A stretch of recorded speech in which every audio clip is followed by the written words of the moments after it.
Alors Antoine Basbous, au lendemain du départ d'Hosni Moubarak, il y a 9 ans, presque jour pour jour, on le sent dans ce reportage réalisé donc sur place qu'il y avait beaucoup d'espoir, beaucoup d'optimisme. Qu'est-ce qui s'est passé depuis? Vous savez, la révolution, c'était un tsunami égyptien qui a balayé 30 ans de pouvoir et aussi de corruption et aussi de manquement à l'état civil, de manquement à la réalisation d'infrastructures.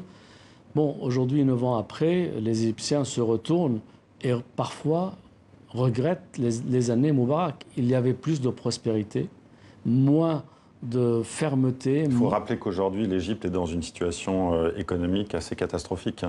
Oui, je crois que l'Égypte, aujourd'hui, selon les statistiques officielles, il y a 40% de la population qui vit sous le seuil de pauvreté.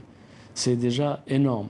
Et la superficie utile de l'Égypte, c'est l'équivalent de la Belgique. Or, ils ont dépassé les 100 millions d'habitants sur cet espace si étroit.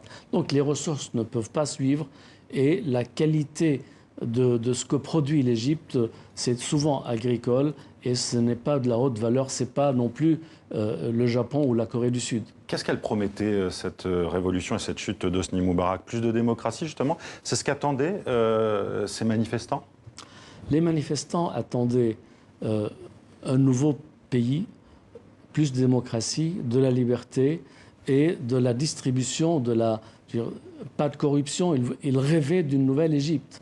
Or, aujourd'hui, ils en sont très loin et tous les promoteurs de cette révolution de 2011, ils sont aujourd'hui quasiment en prison ou en fuite. Je donne un exemple, le docteur Shadi Rosali Harb est en prison depuis maintenant plus de 2 ans.